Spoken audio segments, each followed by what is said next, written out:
అందరికీ నమస్కారం. నేను Swaroopa Potlapalli. Welcome to Suman TV. Europe దేశాలకు వెళ్ళాలి అనేది చాలా మందికి కలగా ఉంటుంది. అయితే అక్కడికి వెళ్ళే వాళ్ళలో చాలా మంది స్కిల్డ్ పీపుల్ ఉంటారు, సెమీ స్కిల్డ్, నాన్ స్కిల్డ్ ఉంటారు. ప్రస్తుతం నాతో పాటు ఫ్లయింగ్ బోర్డర్స్ మేనేజింగ్ డైరెక్టర్ సౌజన్య గారు ఉన్నారు. వారితో మాట్లాడి వీటన్నిటికి సంబంధించిన అనేక విషయాలు తెలుసుకుందాం. నమస్తే సౌజన్య గారు. నమస్తే అండి. ముందుగా మాకు స్కిల్డ్ వీసా ఎలా పొందాలి, వర్క్ వీసా అనేది తెలియజేయండి.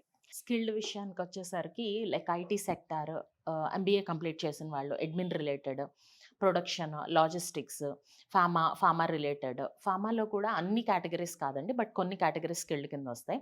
Pharma related, hospitality, civil construction related, ఇవన్నీ స్కిల్డ్ ప్రొఫైల్స్ కింద వస్తాయండి. బట్ ఈ స్కిల్డ్ ప్రొఫైల్స్లో చాలా మందికి ఉండే డౌట్ ఏంటంటే, మాకు ఎక్స్పీరియన్స్ ఉంటేనే లైక్ మాకు వర్క్ వీసా తెచ్చుకోవడానికి ఛాన్స్ ఉంటుందా, ఎన్ని ఇయర్స్ ఆఫ్ ఎక్స్పీరియన్స్ ఉండాలి అని అంటారు. యెస్, కోర్స్ ఎక్స్పీరియన్స్ కన్సిడర్ చేస్తారండి. బట్ ఇఫ్ ఎట్ ఆల్ అది జెన్యూన్ ఎక్స్పీరియన్స్ అయితే. ఒకవేళ కొంతమంది ఏంటంటే like after pursuing their masters or else like after pursuing their BTech complete అయిన తర్వాత they will not be doing any job. వాళ్ళకి ఎక్స్పీరియన్స్ ఏమి ఉండదు. But they will be having a dream like మేము కూడా ఫ్లై అవ్వాలి, వీ కెన్ వర్క్ దేర్ అనేది ఉంటుంది. సో అట్లాంటి వాళ్ళు కూడా ఫ్రెషర్స్ కింద కన్సిడర్ చేసి ఖచ్చితంగా ప్రొఫైల్ చేస్తామండి. కానీ వాళ్ళకి చెప్పేది ఏంటంటే బేసిక్ కమ్యూనికేషన్ స్కిల్స్ ఉండాలి. At the same time basic at least మీరు ఏదైతే చేయాలనుకుంటున్నారో దాని మీద బేసిక్ నాలెడ్జ్ అనేది మీకు ఉండాలి. అపార్ట్ ఫ్రమ్ దట్ మీకు బేసిక్ ఉందనుకోండి, డెఫినెట్లీ అక్కడికి వెళ్ళిన తర్వాత మీరు ఎక్స్పీరియన్స్డ్ అయినా ట్రైనింగ్ ఇస్తారు, ఎక్స్పీరియన్స్డ్ కాకపోయినా ట్రైనింగ్ ఇస్తారు. Because every country to country working style మారుతుంది, వర్కింగ్ ప్యాటర్న్ మారుతుంది. సో డెఫినెట్లీ ఒక ఎక్స్పీరియన్స్డ్ పర్సన్కి అయినా కూడా ట్రైనింగ్ ఇచ్చిన తర్వాతే జాబ్లోకి అలౌ చేస్తారు. ఇన్ ద సేమ్ వే అది ప్యూర్‌లీ నాన్ ఎక్స్‌పీరియన్స్‌డ్ అసలు ఫ్రెషర్ అనుకోండి. ఫ్రెషర్‌కేంటంటే మేబీ కపుల్ ఆఫ్ మంత్స్, అంటే వీళ్ళకి ఒక 15 డేస్ ట్రైనింగ్ ఇస్తే వాళ్ళకి కపుల్ ఆఫ్ మంత్స్ టైం పడుతుంది ట్రైనింగ్ ఇవ్వడానికి. అంతే తప్ప ఖచ్చితంగా ఫ్రెషర్ కూడా వెళ్ళొచ్చండి. నాన్ స్కిల్డ్ వాళ్ళకి ఎలా వీసా వస్తుంది? నాన్ స్కిల్డ్ వాళ్ళకి కూడా సేమ్ థింగ్ అండి. ఇక్కడ ఎవరికైనా కూడా వాళ్ళ ప్రొఫైల్ చూడంగానే అయితే ఎవరు ఆఫర్ లెటర్ రిలీజ్ చేయరండి. ఇంటర్వ్యూ అనేది ఖచ్చితంగా ఉంటుంది. ఆ ఇంటర్వ్యూ ఏంటంటే డిపెండ్స్ అపాన్ దేర్ ప్రొఫైల్. ఇప్పుడు స్కిల్డ్ ప్రొఫైల్ అనుకోండి, intensity of the interview high ఉంటుంది. అదే సెమీ స్కిల్డ్ ప్రొఫైల్ అనుకోండి, ఆ ఇంటెన్సిటీ ఆఫ్ ది ఇంటర్వ్యూ వాళ్ళ లెవెల్‌కే ఉంటుంది. Because they can't skilled profile లాగా వాళ్ళని క్వెషన్స్ అడిగితే వాళ్ళు ఆన్సర్ చేయలేరు. ఈవెన్ వాళ్ళ కమ్యూనికేషన్ కూడా అంత హై రేంజ్ ఉండదు. So even they know all these things. So ఆ లెవెల్‌లోనే వాళ్ళ ఇంటెన్సిటీ ఆఫ్ ది ఇంటర్వ్యూ ఉంటుంది. కానీ ఇక్కడ కమింగ్ టు సెమీ స్కిల్డ్ ఏంటంటే చాలామంది లైక్ మేము దుబాయ్, లైక్ ఇవన్నీ చూస్ చేసుకున్నాము already before, Gulf countries Dubai choose చేసుకున్నాం అంటారు. But I think like that's not the right choice అని నేనంటాను. నాన్ స్కిల్డ్ కేటగిరీలోకి ఎవరెవరు వస్తారు? నాన్ స్కిల్డ్ కేటగిరీ అనేసరికి like plumbers, drivers, electricians, helpers, homemakers, caregiving, ఇవన్నీ కూడా నాన్ స్కిల్డ్ కింద వస్తారండి. వీళ్ళు ఇక్కడ సర్వైవ్ అవ్వడం, సర్వైవల్ రేట్ ఎందుకు తక్కువ ఉంది అంటే వీళ్ళకి పే చేసే అమౌంట్ కానీ ప్యాకేజెస్ కానీ చాలా తక్కువ ఉంటాయి. సో దట్స్ ద రీజన్ వీళ్ళు ఎక్కువ అబ్రాడ్ వెళ్ళి సెటిల్ అవ్వాలి అనుకుంటారు వీళ్ళందరూ. సో అఫ్కోర్స్ అది వాళ్ళ డ్రీమ్ అవ్వచ్చు, లేకపోతే వాళ్ళ గోల్ అవ్వచ్చు, ఏదైనా కానివ్వండి, డెఫినెట్లీ అది ఫుల్ఫిల్ అవుతుంది. బట్ చూస్ చేసుకునే కంట్రీ రైట్ చాయిస్ అయి ఉండాలి. యూరోప్ కంట్రీస్‌కి వెళ్ళే సెమీ స్కిల్డ్ పీపుల్ ఎవరుంటారు? మోస్ట్‌లీ ఈ కేటగరీస్ అండి. ఇందాక నేను చెప్పిన కేటగరీ సెమీ స్కిల్డ్ కింద, ప్యూర్‌లీ స్కిల్డ్ కింద ఎవరైతే లైక్ ఎక్స్‌పీరియన్స్ లేకపోయినా వెళ్ళగలరు అని చెప్పానో, in the same way semi skilled కిందకొచ్చేసరికి లైక్ గ్రాడ్యుయేషన్ డిస్కంటిన్యూ చేసిన వాళ్ళు, +2 డిస్కంటిన్యూ చేసిన వాళ్ళు, ఓన్లీ 10థ్ మాత్రమే మాకు ఎడ్యుకేషనల్ క్వాలిఫికేషన్ ఉంది అనుకునే వాళ్ళు, ఇలాంటి వాళ్ళందరూ కూడా like semi skilled, purely non skilled కింద కన్సిడర్ చేస్తామండి. బట్ ఈ కేటగరీస్‌లో ఏంటంటే ఇందాక నేను చెప్పినట్టు కమ్యూనికేషన్, బేసిక్ కమ్యూనికేషన్. ఇప్పుడు అబ్రాడ్ ఎళ్తున్నారు అంటే తెలుగులో అయితే కమ్యూనికేట్ చేయలేరు. సో డెఫినైట్‌లీ ఆ బేసిక్ కమ్యూనికేషన్ ఉంటే మాత్రం ఫైల్ కన్సిడర్ చేస్తాం. కంపల్సరీగా ఇంగ్లీష్ వచ్చి ఉండాలి. యెస్ అండి. Basic thing. ఇప్పుడు హ్మ్. ఇంగ్లీష్ అంటే వాళ్ళనేమి మనం గ్రామటికల్‌గా పర్ఫెక్ట్ ఉండాలి, హ్మ్. ఇవన్నీ మనం ఎక్స్‌పెక్ట్ చేయట్లేదు. అట్‌లీస్ట్ వాళ్ళు మాట్లాడింది అర్థమయ్యేలా, వేరే వాళ్ళకి అర్థమయ్యేలా ఉండాలి. Minimum communication exactly. ఉండాలి. మనం మాట్లాడేది అట్‌లీస్ట్ బేసిక్ వాళ్ళకి అర్థం అవ్వాలి. అది ఉంటే మాత్రం ఖచ్చితంగా ఫైల్ కన్సిడర్ చేస్తాం. సౌజన్య గారు, ఇక్కడ డ్రైవర్స్, ప్లంబర్స్, గార్డెనర్స్ వీళ్ళందరికీ మన దేశంలో కూడా అవకాశాలు ఉన్నాయి కదా! ఎందుకు యూరోప్ కంట్రీస్‌కి వెళ్ళాలి అనుకుంటారు? ఏవండి, మన దేశాల్లో అవకాశాలున్నాయంటున్నారు. ఒక డ్రైవర్‌కి మనం పే చేసేది ఎంత పే చేస్తామండి? హార్డ్‌లీ ఆన్ ఎన్ యావరేజ్ ఒక 15,000-20,000. 20,000, రైట్? బట్ అక్కడ అదే డ్రైవర్ పొజిషన్‌కి వాళ్ళకి ఒక 2,00,000 సాలరీ వస్తుంది. వేరే వాళ్ళకి ఫుడ్ అండ్ అకామిడేషన్ వాళ్ళే ప్రొవైడ్ చేస్తున్నారు. సో వాళ్ళ ఎక్స్‌పెన్సెస్ ఇంకేముండవు. Other expenses. ట్రాన్స్‌పోర్టేషన్ వాళ్ళే ప్రొవైడ్ చేస్తారు. ఫుడ్ అండ్ అకామిడేషన్ వాళ్ళే ప్రొవైడ్ చేస్తారు. సో 2,00,000లో వాళ్ళు వాళ్ళ పర్సనల్ ఎక్స్‌పెన్సెస్ పోనీ 50,000 తీసేసినా 1.5 సేవింగ్ ఉంటుంది కదండీ! ఇది ఖచ్చితంగా అందరికి అందుకే దిస్ ఇస్ ద రీజన్ వాళ్ళు యూరోపియన్ అనే కాదండి. ఎక్కువ ఇప్పుడు వీళ్ళకున్న అంత అవేర్‌నెస్ లేకపోవడం వల్ల గల్ఫ్ కంట్రీస్ ఎక్కువ చూస్ చేసుకున్నారు. ఆహ్, ఏదైతే ప్యూర్‌లీ నాన్ స్కిల్డ్ పీపుల్ ఉన్నారో వీళ్ళు ఎక్కువగా దుబాయ్ అండ్ గల్ఫ్ కంట్రీస్ చూస్ చేసుకున్నారు. డ్రైవింగ్‌కి కానీ, ఆర్ ఎల్స్ లైక్ కేర్ గివింగ్‌కి కానీ, లైక్ ప్యాకింగ్ సెక్టార్స్‌లో కానీ, ఇట్లాంటి వాటన్నిటికి గల్ఫ్ కంట్రీస్, దుబాయ్ చూస్ చేసుకున్నారు. బట్ అది European countries was the right choice for them అనేది నేను చెప్తున్నాను. ఏంటండి అక్కడికి ఇక్కడికి కంపారిజన్ ఏమైనా చెప్పగలరా? గల్ఫ్ దేశాలు ఎలా ఉంటాయి? యూరోపియన్ దేశాలు ఎలా ఉంటాయి అనేది? ఖచ్చితంగా అండి. ఎందుకంటే గల్ఫ్ కంట్రీస్‌లో ఏంటంటే వీళ్ళు బంచ్ ఆఫ్ పీపుల్‌ని అంటే ఇండివిడ్యుయల్‌గా పంపించరండి. ఒక బంచ్ ఆఫ్ పీపుల్ లైక్ ఒక 100 మెంబర్స్, 200 మెంబర్స్‌ని ఒకేసారి వీళ్ళకి వీసా స్టాంపింగ్ ఏసేసి పంపిస్తారు. అది ఎట్లా అంటే ప్యూర్‌లీ లేబర్ వర్క్ లాగా అంటే లేబర్స్ కింద ట్రీట్ చేస్తారు. వీళ్ళ పాస్‌పోర్ట్స్ ముందే హ్యాండ్ ఓవర్ చేసుకుంటారు. అండ్ వర్కింగ్ అవర్స్ కూడా ఇప్పుడు యాక్చువల్లీ ఏ వెస్టర్న్ కంట్రీ అయినా అక్కడున్న రూల్ ప్రకారం 8 అవర్స్ వస్తే వర్కింగ్ అవర్స్ అండి. అపార్ట్ ఫ్రమ్ 8 అవర్స్ ఏదైనా పర్సన్ వర్క్ చేస్తే వాళ్ళకి ఓవర్ టైమ్ పే చేయాలి.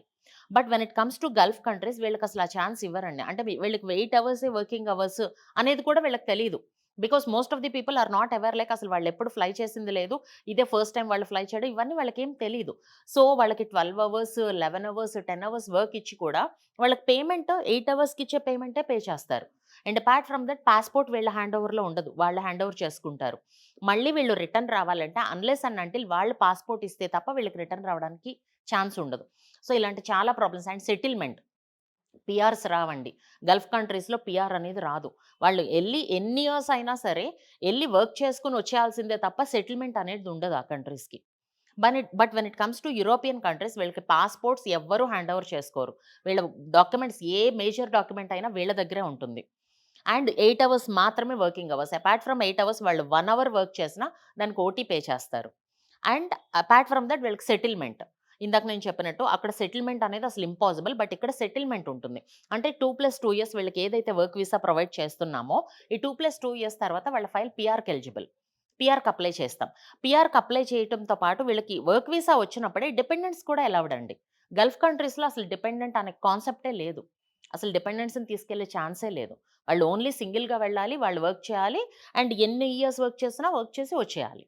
బట్ ఇక్కడ డిపెండెంట్స్‌ని అంటే ఫ్యామిలీని కూడా ఇప్పుడు ఎన్ని ఇయర్స్ అని ఒక్కళ్ళే ఉంటారండి. Because they even wanted to take their family గదా! వీళ్ళిక్కడ, వాళ్ళక్కడ కంటిన్యూగా ఉండిపోవాలంటే కష్టం వాళ్ళకైనా. సో, అట్లా ఫ్యామిలీని తీసుకెళ్ళాలి అంటే యూరోపియన్ కంట్రీస్ మాత్రమే దే హావ్ దట్ ఛాన్సెస్ అండి. సౌజన్య గారు, నిజానికి యూరోపియన్ కంట్రీస్‌లో చాలా బెనిఫిట్స్ ఉన్నాయి. లైఫ్ స్టైల్ కూడా చాలా బావుంటుంది. అయినా సరే ఈ నాన్ స్కిల్డ్, సెమీ స్కిల్డ్ ఎక్కువగా గల్ఫ్ కంట్రీస్ వైపే ఎందుకు వెళ్తారు? అవేర్‌నెస్ లేకపోవడం అనేది మెయిన్ రీజన్ అంటారా? ల్యాక్ ఆఫ్ అవేర్‌నెస్సే అండి. వాళ్ళకి యూరోపియన్ కంట్రీస్ అనంగానే వాళ్ళు ఎలా ఆలోచిస్తున్నారంటే పేమెంట్స్ ఎక్కువ అంటే మేము ఎక్కువ ఏమన్నా పే చేయాలేమో అంటే వీళ్ళు రిక్రూట్‌మెంట్ టీమ్‌కి మనకి ఏదైతే ప్రాసెస్ చేస్తున్నారో ఆర్ ఎల్స్ లైక్ వీళ్ళకి ఇంటర్వ్యూ షెడ్యూల్ చేసి ఆర్ ఎల్స్ లైక్ ఈ ప్రాసెస్ ఒక కంపెనీస్‌తో వీళ్ళకి టై అప్ చేసి ప్యాకేజెస్, ఆఫర్ లెటర్స్ ఇవన్నీ రిలీజ్ చేయించడానికి ఎవరైతే ప్రాసెస్ చేస్తున్నారో వాళ్ళు కొంత చార్జ్ చేస్తారు. సో, ఆ చార్జ్ అనేది ఎక్కువ ఉంటుందేమో మనకి. అండ్ అపార్ట్ ఫ్రమ్ దట్ వెళ్ళిన తర్వాత లైక్ ఎవరు పట్టించుకుంటారు ఏంటి? బికాజ్ అవన్నీ ఇంగ్లీష్ స్పీకింగ్ కంట్రీస్ కదా! ఇక్కడేంటంటే బంచ్ ఆఫ్ పీపుల్‌ని ఒక 100 మెంబర్స్‌ని చూపిస్తారు. వీళ్ళేం ఫీల్ అవుతారంటే మనతో పాటు ఇంకో 100 మెంబర్స్ ఉన్నారు కదా! అనుకుంటారు కానీ మనకేది బెస్ట్ అనేది ఆలోచించరు. సో, పైగా వీళ్ళకి ఆ ఫాలో అవేర్‌నెస్ అవుతూ ఉంటారు. ఒకళ్ళు వెళ్లారని వాళ్ళ వెనకే ఎగ్జాక్ట్‌లీ. వెళ్ళడం. వీళ్ళకి ఆ అవేర్‌నెస్ లేకండి. బట్ అదే వీళ్ళు వన్స్ యూరోపియన్‌కి ఫ్లోటింగ్ కనుక స్టార్ట్ చేస్తే ఆబ్వియస్‌లీ వాళ్ళకి ఆ బెనిఫిట్స్ తెలుస్తాయి. And they will be more happy and settlement వాళ్ళకి చాలా ఈజీ అవుతుంది. మనం నిజానికి గల్ఫ్ విక్టిమ్ స్టోరీస్ ఎన్నో వింటూ ఉంటాం. కానీ యూరప్ దేశాలవి ఎప్పుడు వినలేదు కూడా. And European countries coming to rules and regulations they will be very perfect అండి. అది ప్యూర్‌లీ నాన్ స్కిల్డ్ పర్సన్ అయినా అసలు అతనికి జీరో నాలెడ్జ్ అసలు ఆ కంట్రీ గురించి ఏమీ తెలియకపోయినా రూల్ అయితే మార్చరు. అంటే pay regarding to the pay కానీ ఆర్ ఎల్స్ లైక్ వాళ్ళకి ప్రొవైడ్ చేసే వీసా స్టాండర్డ్స్‌లో కానీ ఏదైనా ఆ రూల్స్ అయితే మార్చరు. ఆ పే అంతే ఉంటుంది. అండ్ సెటిల్‌మెంట్ విషయానికి ఆర్ ఎల్స్ లైక్ వాళ్ళ డాక్యుమెంటేషన్ విషయంలో ఏదైనా స్కిల్డ్ ప్రొఫైల్‌కి ఏ రూల్స్ అయితే ఫాలో అవుతారో ప్యూర్‌లీ నాన్ స్కిల్డ్ పర్సన్‌కి when he was zero doesn't know anything about the rules and regulations అన్న పర్సన్‌కి కూడా సేమ్ థింగ్ ఫాలో అవుతారండి. That was the best thing in European countries. European దేశాలకి ఎక్కువగా ఈ సెమీ స్కిల్డ్, నాన్ స్కిల్డ్ వాళ్ళు రాకపోవడానికి రీజన్‌గా లాంగ్వేజ్‌ని కూడా చెప్పుకోవచ్చా? ఎందుకంటే గల్ఫ్ కంట్రీస్‌లో కొంచెం హిందూ, ఉర్దూ నడుస్తూ ఉంటది కాబట్టే కొంతమందికి లేబర్ కి ఈ భాష ఎక్కువగా వచ్చే అవకాశం ఉంది ఇంగ్లీష్ అవునండి. కంటే. అవును. దీన్ని కూడా ఒక బ్యారియర్ గా మనం యెస్ భావించొచ్చా? అండి. కరెక్టే. మీరన్నది కరెక్టే. బట్ ఇక్కడ ఈ పాయింట్‌లో వాళ్ళనుకుంటారు అలా అని. మేము మాకు హ్మ్. Urdu, Hindi we are confidence comfortable with this లేకపోవడం. లాంగ్వేజ్. సో, అందుకని ఎళ్తున్నాం. కానీ ఇక్కడ వీళ్ళు తెలుసుకోవాల్సిన విషయం ఏంటంటే అండి, అక్కడికి వెళ్లి వాళ్ళు సఫర్ అయ్యే దాంతో కంపేర్ చేస్తే లాంగ్వేజ్ మీద వాళ్ళేమి ఇప్పుడు ఫర్ ఎగ్జాంపుల్ బేసిక్ ఇప్పుడు ఆళ్ళు గల్ఫ్ ఎళ్తున్నారు అంటే బేసిక్ ఇంగ్లీష్ వాళ్ళకైనా వస్తుందండి. అట్‌లీస్ట్ బేసిక్ లెవెల్‌లో కమ్యూనికేట్ చేయడం అనేది ఖచ్చితంగా వస్తుంది. బికాజ్ ఇమిగ్రేషన్‌లో వీళ్ళు మూవ్ అయ్యేప్పుడు, వచ్చేప్పుడు ఇమిగ్రేషన్‌లో కానీ because these are multilingual countries అండి. వేరే వేరే కంట్రీస్ నుంచి చాలా మంది పీపుల్ వస్తారు. సో, ఆబ్వియస్‌లీ వాళ్ళకి ఎంతో కొంత బేసిక్ కమ్యూనికేషన్ అనేది వస్తుంది. ఆ బేసిక్ చాలు యూరోపియన్‌కి అనేది వీళ్ళకి తెలియని విషయం. బేసిక్ ఇంగ్లీష్ సరిపోతుంది మనకి అనేది వీళ్ళకి తెలీదు. తెలియక వీళ్ళేమనుకుంటారంటే, ఇంగ్లీష్ చాలా ఎక్కువొస్తేనే యూరోపియన్‌లో సెటిల్ అవ్వగలము. మనకంత ఇంగ్లీష్ రాదు కాబట్టి మనం ఇటు మూవ్ అవుదాం అన్న థాట్‌లో ఉంటారు. But that is the false illusion అండి. It's not true actually. అవును. అవేర్‌నెస్ లేకపోవడం గూడా, సరిగ్గా ఎగ్జాక్ట్‌లీ. చెప్పేవాళ్ళు లేకపోవడం గూడా. ఎగ్జాక్ట్‌లీ. ఇంకొకటేంటంటే ముఖ్యంగా ఈ గల్ఫ్ దేశాలకు వీళ్ళని తీసుకువెళ్ళడంలో కన్సల్టెన్సీస్ డబ్బులు చేతిలో పడ్డాయా, తర్వాత చేతులు దులుపుకుంటారు. ఎక్కువగా బ్రోకర్స్ పాత్ర ఉంటుంది. అదే యూరోపియన్ దేశాలకొచ్చినప్పుడు మీలాంటి ప్రొఫెషనల్ కన్సల్టెన్సీస్ వర్క్ చేస్తూ ఉంటాయి. మీరేం చెప్తారండి? ఇప్పుడు ఆ దేశాలకు వెళ్తారా, ఇది వెళ్తారా అనే దానికి జనానికి ఏం ఇందాక చెప్పాలనుకుంటున్నారు? నేను మీకు చెప్పాను కదండీ! ఒక బంచ్ ఆఫ్ పీపుల్‌ని తీసుకెళ్తారు. 100 మెంబర్స్‌ని, 200 హ్మ్. మెంబర్స్‌ని అని. ఇది మీరన్నట్టు మీడియేటర్స్.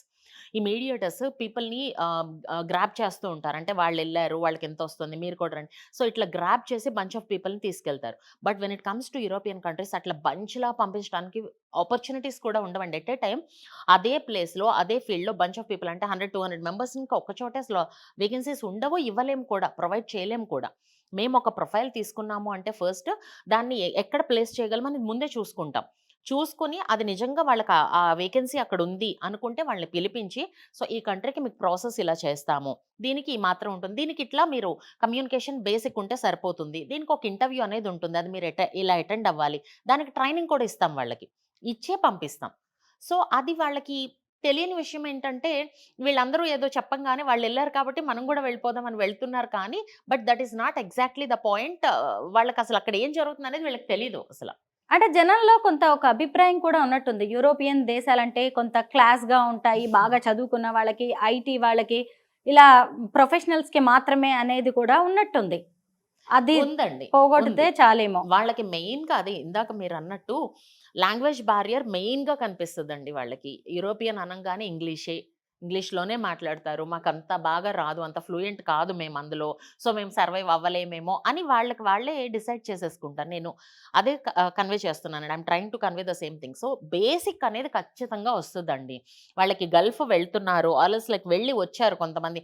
అంత సఫర్ అవుతున్నా, వెళ్లి వచ్చినా కూడా ఇక్కడ పేమెంట్స్ ఇక్కడ కంపేర్ చేసుకుంటే బెటర్ పే వస్తుంది కాబట్టి, మళ్ళీ అంత ఇబ్బందులు పడడానికైనా రెడీగా ఉంటారు వెళ్ళడానికి. సో, వాళ్ళకి నేను చెప్పేది ఒకటే. మీకు బేసిక్ కమ్యూనికేషన్, బేసిక్ లాంగ్వేజ్ అనేది ఖచ్చితంగా వస్తుంది. అండ్ అపార్ట్ ఫ్రమ్ దట్ మీకు కొంచెం మీరు లైక్ కొంతమంది షై ఉంటారు. లైక్ ఆన్సర్ చెప్పడానికి ఇంగ్లీష్‌లో మేము చెప్పేది కరెక్టో, రాంగో అనే షైనెస్ ఉంటుంది. సో, ఇవన్నీ వర్రీ అవ్వద్దు. దానికి మేము ట్రైన్ చేస్తాం మీకు. మీరు ఒక ఇంటర్వ్యూ అటెండ్ అవ్వాల్సొచ్చినప్పుడు బేసిక్ ఎలా చెప్పాలి? ఏం చెప్పాలి? అనేది మేము ట్రైన్ చేస్తాం ఆబ్వియస్‌లీ. ట్రైన్ చేసే వాళ్ళని పంపిస్తాం. సో, అసలది it's not a bigger deal for them and అది బారియర్ కూడా అవ్వదు వాళ్ళకి. సౌజన్య గారు, యూరోపియన్ దేశాలకు వెళ్ళే స్కిల్డ్ పీపుల్ సంఖ్య ఎలా ఉంది? స్కిల్డ్ ఇప్పుడు ప్రెజెంట్ ఇందాక నేనన్నట్టు మార్కెట్ చాలా డ్రై ఉందండి యూఎస్, యూకే, కెనడాకి. సో, అందుకని స్కిల్డ్ ప్రొఫైల్స్ అన్నీ యాక్చువల్లీ బిఫోర్ అంతా యూఎస్, యూకే అనేవారు. స్కిల్డ్ రిలేటెడ్ టు ఎంబీఏ రిలేటెడ్‌వన్నీ యూకేకి వెళ్ళేవారండి. When it comes to IT sector US prefer చేసేవారు. బట్ ఇప్పుడు ఆ ఫైల్స్ అన్ని మూవ్‌మెంట్ కూడా యూరోపియన్ కంట్రీస్‌కే ఉంది. వై? బికాజ్ లైక్ అక్కడ రిసెషన్, మార్కెట్ చాలా డ్రై ఉండడంతో ఆ ఫైల్స్ అన్ని ఫ్లోటింగ్ యూరోపియన్ కంట్రీస్‌కే ఉంది. అందుకే when it comes to skilled profiles మేము ఐర్లాండ్, నెదర్లాండ్ సజెస్ట్ చేస్తాం. టెక్కీస్ కానీ ఆర్ఎల్స్ లైక్ ఎంబీఏ రిలేటెడ్ పర్సన్స్ కానీ ఓపెనింగ్స్ చాలా ఉన్నాయి. సో, ఆ రీజన్‌తో వీళ్ళకి ఇటు సజెస్ట్ చేస్తున్నాం. గల్ఫ్ దేశాలకు వెళ్ళిన వాళ్ళ బాధలెన్నో మనం వింటూ ఉంటాము. ఆ తర్వాత కన్సల్టెన్సీస్ గానీ, ఈ బ్రోకర్స్, మీడియేటర్స్ ఎవరు వాళ్ళని పట్టించుకోరు.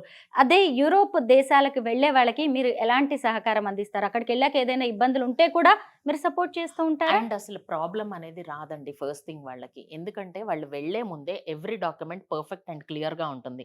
ఇమిగ్రేషన్‌లో ఎవ్రీథింగ్ చెక్ చేస్తారు. అండ్ అన్నిటికన్నా మెయిన్ థింగ్ వాళ్ళ డాక్యుమెంట్స్ ఎవరు హ్యాండ్ ఓవర్ చేసుకోరు. వాళ్ళ పాస్‌పోర్ట్ వీళ్ళ దగ్గరే ఉంటుంది. If they are not comfortable they can come back at any time. And నిజంగానే మీరన్నట్టు ఆ ప్రాబ్లమ్ ఏదైనా వస్తే డెఫినెట్లీ మా సపోర్ట్ ఎప్పుడూ ఉంటుందండి. ఈవెన్ మేమనే కాదు. మా త్రూ అక్కడ ఐ మీన్ రిలవెంట్ పీపుల్ ఎవరైతే ఉన్నారో వాళ్ళు కూడా ఖచ్చితంగా వాళ్ళకి హెల్ప్ చేస్తారు.